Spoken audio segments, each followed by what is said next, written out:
Step inside the dugout. I'm Alec, and this is the Sports Breakdown MLB Show. Today on the show, I will be giving you my weekend look ahead with previews of games and some good pitching matchups that I think are going to happen. And also a breakdown of Travis Bazzana. He just got called up by the Guardians this week, as well as Waiver Wire 2.0 and much more. But without further ado, let's jump right in, and let's start with Friday. The games to watch Friday are the Diamondbacks and the Cubs. They play at 2:20. The pitching matchup is as follows. It is Zach Gallen against Colin Ray. Again, that game starts at 2:20. Genuinely, Colin Ray's been a decent pitcher this year for the Cubs.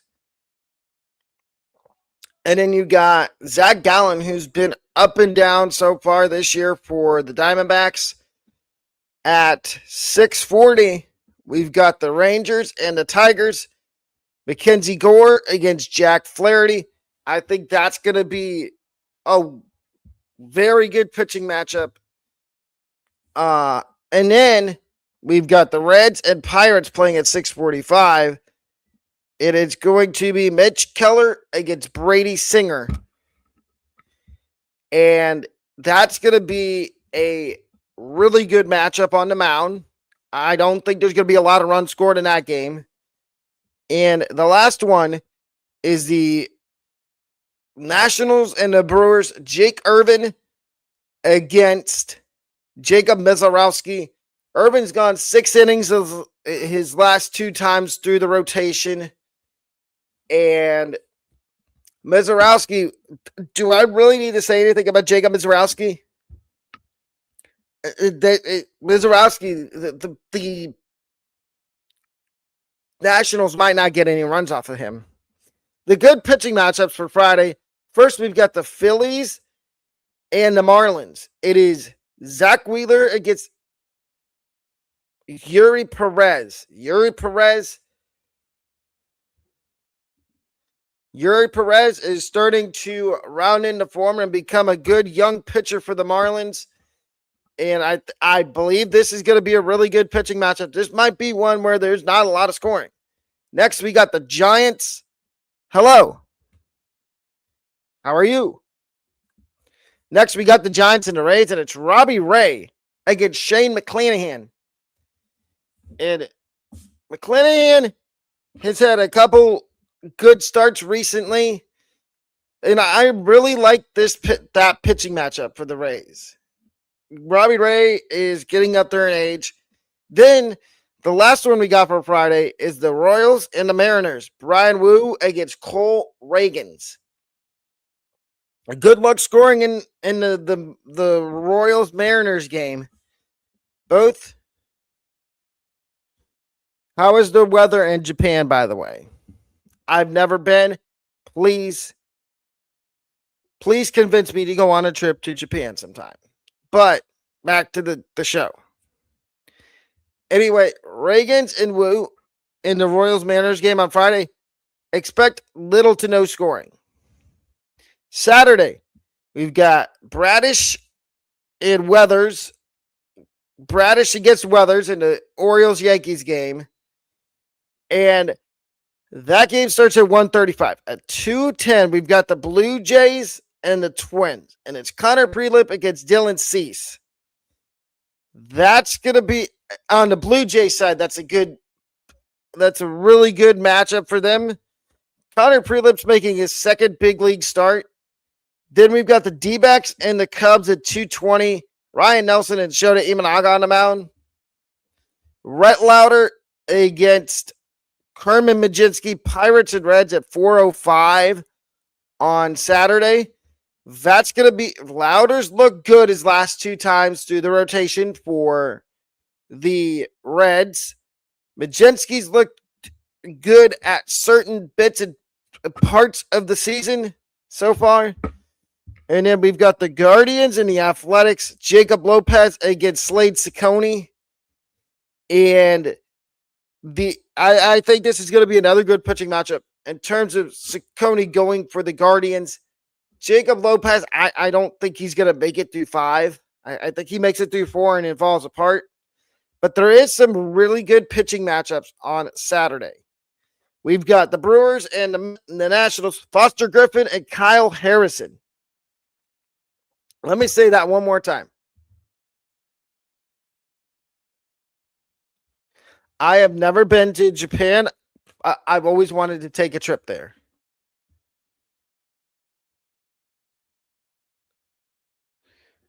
Good to know. Again, that is Kyle Harrison and Foster Griffin on Saturday. In the Rays and Giants series, it's Landon Roop and Jesse Schultens going.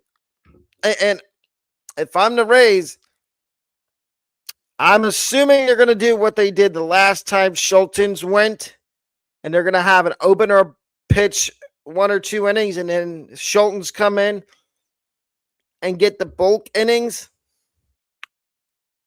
And then the last matchup on Saturday, second to last, is the Braves and the Rockies. And you've got Grant Holmes going against Chase Dollander. And Dollander is having a great start to the season. He's made 1 start, but they've gone through his spot in rotation a lot, but it's been as an opener. He pitches behind somebody that starts the game and goes 1 or 2 innings, and then he comes in and pitches the bulk, which means he pitches sometimes 5 innings. And then the last one is the Mets and the Angels, and it's Reed Detmers and Nolan McLean. And then Sunday, there's some good pitching matchups too. Trey Savage and Joe Ryan in the Twins and Blue Jays series. Reds and Pirates, Chase Burns and Braxton Ashcraft, and the Giants, Tyler Mahle and Steven Matz. And now, ladies and gentlemen, we are going to give a brief breakdown of Travis Bazzana, the newest member of the Cleveland Guardians. So Bazzana gets called up on this week on, I think it was Wednesday. No, it was Tuesday. Tuesday was his first game. And he has a chance at the bottom of the 9th to tie the game. And what does Kevin Cash do? First base open, walks Travis Bazzana. Which to me, if I'm in Kevin Cash's shoes, I'd probably do the same thing. It's a rookie. You don't want the young guy beating you. So therefore, you're going to let somebody else beat you, and the Rays end up winning that game 1-0. And I'll deep dive into more about the Rays on my Rays podcast, which debuts on Saturday at 11:30 a.m. But we do have a little change. I was supposed to do a play-by-play for the Blue Jays and Rays game on Monday. That has been switched to the following Monday when the Rays play the Blue Jays in Toronto at Rogers Center. But back to Bazzana. Guardians fans, I think you're really going to like Travis Bazzana. And he's going to fit in really well in Cleveland. And I see him the rest of the season, 20 guy, 20 home runs, 20 stolen bases with maybe 50 to 60 RBIs and a batting average of 280, 290. Some key trends before we get to our waiver wire this week for waiver wire 2.0.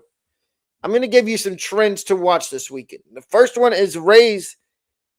It seems like Johnny DeLuca is, and I'm going to cover it briefly now, and I'm going to talk about it more in depth on the Rays podcast, which every other week there will be a new episode live streamed on this YouTube channel of the Rays podcast with me as the host. But it seems like Johnny DeLuca is starting to figure some things out, and he's looking like the guy the Rays actually traded for in the Tyler Glasnow trade. And I I think DeLuca needs to be playing every day in either center field or in right field when you don't have Jake Fraley out there. Because Jake Fraley is a good hitter. And I think that you can safely say that the Rays are having a good start to the season. Now, ladies and gentlemen, the moment everybody's been waiting for, here's Waiver Wire 2.0. And these guys are all under 80% rostered in fantasy baseball. The first guy I'm going to talk about is Rays reliever Ian Seymour, 4% rostered.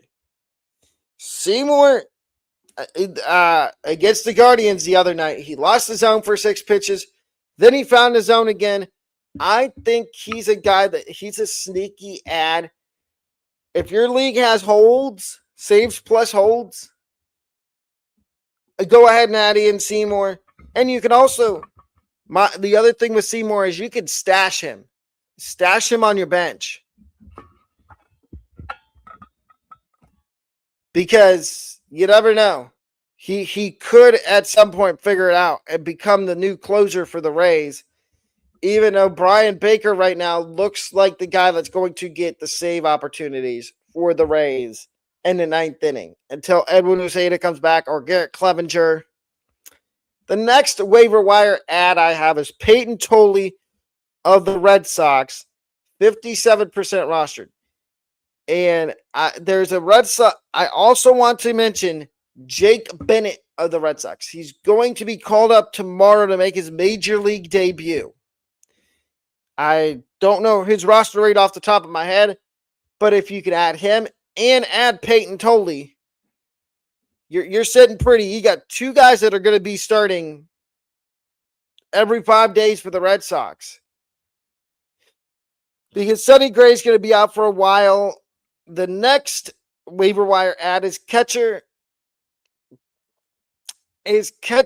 Carter Jensen of the Royals, 41% rostered. If you need help at catcher because you have a Joey Bart or you've been playing waivers and you're sick of playing that roulette at catcher, go ahead and pick up Carter Jensen.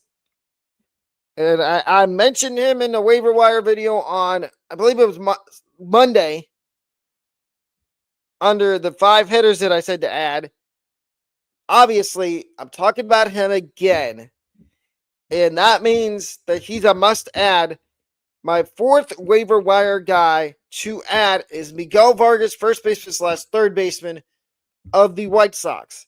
58% rostered. If you need help at first base or third base, Miguel Vargas has gotten off to a hot start this year for the White Sox. And I think he's a must-add. And the last guy is a guy if you need saves, because you had Jordan Romano who just got DFA'd by the Royals, or if you've been playing the bullpen roulette with the Rays where it was Brian Baker for a little bit, then it was Kevin Kelly, then it was Cole Sulser, now it's back to Brian Baker. I would pick up Louis Varland. He is 53% rostered. And I'm going to tell you 2 prospects to stash. The first one being Bryce Eldridge of the Giants. If he is available in your league and you have an NA spot, which means not active, go ahead and stash Bryce Eldridge. And the second one to stash is the guy I'm going to talk about on the Around the Diamond podcast tonight with Brad. It is Brody Hopkins of the Tampa Bay Rays. Not saying Brody's going to get called up anytime soon, but when he does, you can thank me because you stashed him on your bench. But ladies and gentlemen, we do have a website. It is called the Sports Breakdown .net website, and you can see all the podcasts on there. I am working on the prospect, my updated prospect rankings they're kind of up on the website right now, but I'm still working on them. The full list will be out within the next couple weeks. And there's a lot of other stuff you can find on the website. You can find the other podcasts that I do. like the Fourth and Long podcast, Inside the NFL will be up there at some point. But that's going to wrap up today's episode of the Inside the Dugout Sports Breakdown MLB Show. I will see everybody at 5:30 for Around the Diamond with Bradley and I. Have a wonderful rest of your Thursday.